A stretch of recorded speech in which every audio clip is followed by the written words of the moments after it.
Welcome to our channel. ఈరోజు మనతో పాటు ఉన్నారండి సీనియర్ హోమియోపేషియన్ డాక్టర్ చేతన్ రాజ్ గారు. సార్తో ఈరోజు మనం ఎందుకున్నామంటే చాలా మందికి వీర్య కణాల సంఖ్య తగ్గడం వల్ల, మొటిలిటీ లేకపోవడం వల్ల పిల్లలు పుట్టడం చాలా కష్టమైపోయిందండి.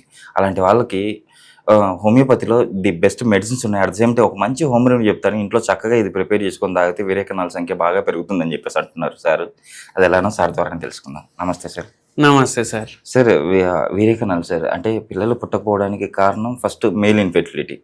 సో మేల్లో ఇన్ఫెర్టిలిటీ ఉంటే పిల్లలు పుట్టడం చాలా కష్టం. సో మొటిలిటీ కూడా దీనికి చాలా వరకు ఇంపార్టెంట్ అంటుంటారు. సో అలా మొటిలిటీ ఉంటూ వీర్య కణాల సంఖ్య ఎక్కువగా అవ్వడానికి సో ఈరోజు మన ప్రేక్షకులకు ఎలాంటి రెమెడీ చెప్పబోతున్నారు, అట్ ద సేమ్ టైం అసలు ఈ ప్రాబ్లం రావడానికి కారణాలు ఏంటో మన ప్రేక్షకుల కోసం చెప్పండి. ఇప్పుడు ఒక పేషెంట్ మన దగ్గర వచ్చినప్పుడు మనం ఫస్ట్ టైమే క్లియర్ చెప్తాం వాళ్ళకు. Okay sir. మనం మందులు ఇచ్చిన తర్వాత ఇప్పుడు కొందరికి 5 years నుంచి 6 years నుంచి కష్టపడే వాళ్ళు ఉంటారు, ఇంకా పిల్లలు పుట్టలేదు పిల్లలు పుట్టలేదు అనేసి. కానీ ఇప్పుడు వచ్చినప్పుడే మనం చెప్తాం, ఇప్పుడు 6 ఏండ్లు మీరు ప్రయత్నాలు చేసిండ్రు పుట్టలేదు, కొందరైతే IVF చేసుకుని IVF ఫెయిల్ అయినాక కూడా వస్తారు. నిన్ననే వచ్చిండ్రు, ఒక 4-5 వచ్చిర్రు అట్లా. అయితే ఏందంటే ఏదైతే పిల్లలు పుట్టడం ఉంటది అది డాక్టర్ చేతిలో కూడా ఉండదు చెప్తా నేను. Okay sir. అది దేవుడు ఇచ్చిన మన గిఫ్ట్ అది. ఓకే. సో మనం మన ప్రయత్నం చేస్తాం.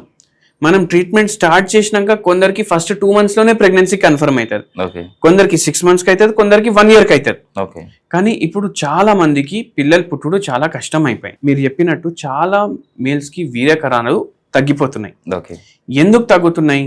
ఇప్పుడు మీరు ఒకటి చూడండి, ఇంతకు ముందు ఎట్లా ఉండే, ఒక 25-30 years బ్యాక్ ఎవరైనా నైనా వాళ్ళ పిల్లల ముంగట కూర్చొని తాగుతుండేనా చెప్పండి? లేదు సార్. లేదు. ఊర్లలో అయితే ఇప్పటికీ తాగరు. కానీ ఇప్పుడు ఎట్లా అయిపోయింది అంటే అది ఒక ఫ్యాషన్ అయిపోయింది.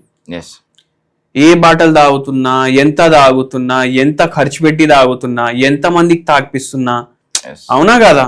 ఇప్పుడు దావత్ అంటే ఏంది? ఒక ఫంక్షన్, అవునా కాదా? దావత్ అంటేనే మందు పార్టీ అనేసి ఫిక్స్ అయిపోతుండ్రు, అవునా కాదా? నేను ఒకరికి చెప్పినా మొన్న, అరే నేను దావత్ ఉంది మా ఇంట్లో పోతున్నా. ఇంకేంది మీకు ఇంట్లో పార్టీ అంటే దావత్ ఉంది అంత ఎందుకు? ఇప్పుడు మీరే ఆలోచించి చెప్పండి, ఒకవేళ దావత్ అంటే నిజంగా మందు పార్టీ ఉండుంటే ఎవరైనా బాస్మతి రైస్ పేరు దావత్ పెడతాడా? పెట్టరు సార్. కరెక్ట్, అవునా కాదా?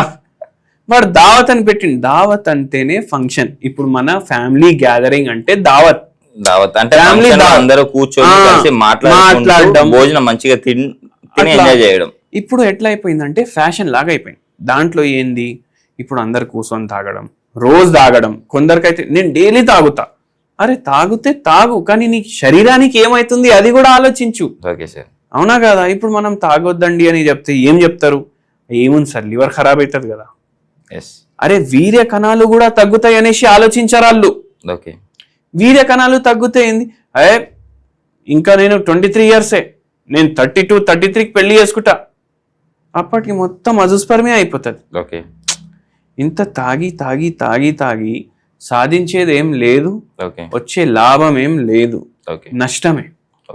మళ్ళా దానిపైన పెళ్లిళ్ళు లేట్, 32, 33, 35కి పెళ్లిళ్ళు, 37, 38కి ఫస్ట్ పిల్లోడు.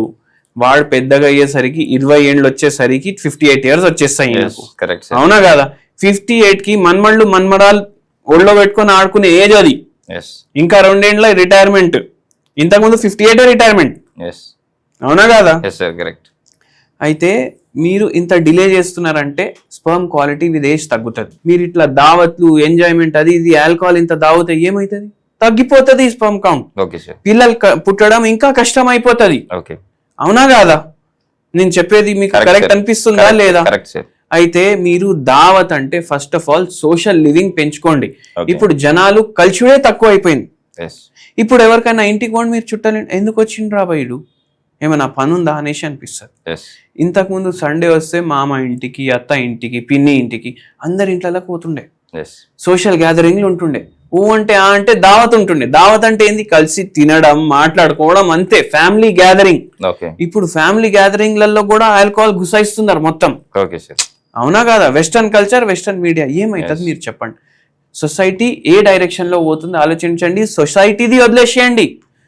ఇప్పుడు అదే వల్ల వీళ్ళకు ఇట్లా స్పర్మ్ కౌంట్ కూడా తగ్గుతుంది. ఇది ఆలోచిస్తలేరు జనాలు. ఓకే సార్, ఇప్పుడు మనం ఈ స్పర్మ్ కౌంట్ని పెంచుకొని అట్ ద సేమ్ టైం మోటిలిటీని కొంచెం పెంచుకోవాలంటే ఇంట్లో హోమ్ రెమెడీస్ ఏమైనా ఉన్నాయా? చూడండి, నేను చెప్తాను ఇప్పుడు, ఇది చేయండి అది చేయండి. నేను తాగుతా, రోజు బిర్యానీ తింటా, వారానికి 4 సార్లు పిజ్జాలు తింటా, బర్గర్లు తింటా, ఇది తాగితే నాకు స్పర్మ్ కౌంట్ పెరగాలనేసి రూల్ లేదు, పెరగదు కూడా. నేనే చెప్తున్నా, మన లైఫ్ స్టైల్ చక్కగా చేసుకుంటా మనం ఇవి హోమ్ రెమెడీలు ఏమైనా చేసుకుంటే ఏదో ఇట్లా ఫరక్ ఉంటుంది. ఓకే సార్, 80% మీ చేతిలోనే ఉంటుంది మీ వీర్య కణాల కౌంట్. ఓకే, అవునా కాదా? Yes sir. 20% మీకు హెల్పింగ్ ఉంటుంది హోమ్ రెమెడీ తోటి. ఓకే, ఏం చేయండి అంటే Agnus castus, okay, Agnus castus homeopathy medicine ఉంటుంది. ఓకే, ఫస్ట్ చూడండి, మీరు 3 నెలలు మీరే ట్రై చేయాలి ఏం ట్రీట్మెంట్ తీసుకోకుండా. ఓకే, 3 నెలల్లో మీకు పిల్లలు ప్రయత్నం చేసిండ్రు కానీ పుట్టలేదు అంటే మీరేం చేయాలంటే ఆగ్నస్ క్యాస్టస్ 5 గోళీలు, ఓకే, 0/9 పొటెన్సీ, ఓకే, పొద్దుగాల ఒకసారి, పొద్దుమీకు ఒకసారి, నైట్ ఒకసారి, ఓకే, మీరు 5 గోళీలు వేసుకుంటే మీకు రిలీఫ్ వస్తుంది. ఓకే, బై ఛాన్స్ దాంతో కుదిరితే ప్రెగ్నెన్సీ కూడా వచ్చేస్తుంది. Okay sir. ఒకవేళ రాకపోతే మీరు మన దగ్గర రావచ్చు. ఓకే, మీ ప్రకృతిని ప్రకారం మనం హోమియోపతి ట్రీట్మెంట్ ఇస్తాం. ఇది మీరు హోమియోపతి వాడండి. మళ్ళీ మీరు ఏం చేయండి అంటే యాంటీ ఆక్సిడెంట్ రిచ్ ఫుడ్స్.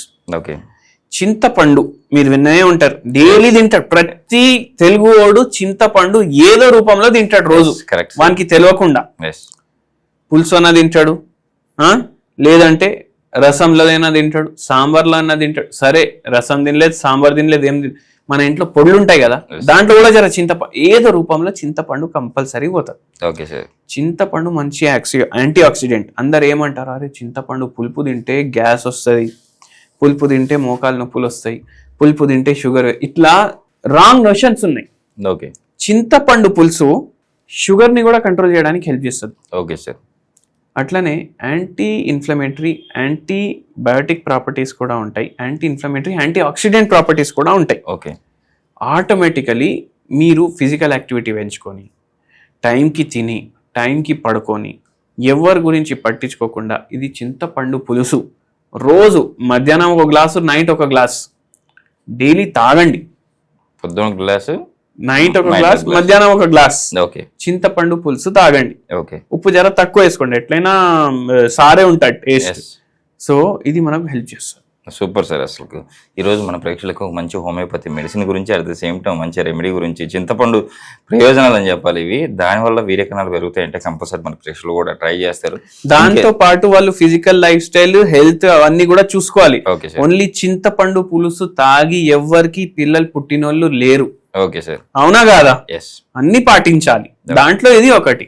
నిజంగా సార్, ఈరోజు మన ప్రేక్షకుల కోసం చాలా చక్కటి వివరించారు. అట్ ద సేమ్ టైం అంటే మన వీడియో చూసి మీ దగ్గరికి వచ్చిన వాళ్ళకి ఫ్రీ కన్సల్టేషన్ కూడా ఇస్తున్నారు. కంపల్సరీ ఇది కూడా మన ప్రేక్షకులు యూజ్ చేసుకుంటారని చెప్పి ఆశిద్దాం సార్. Thank you.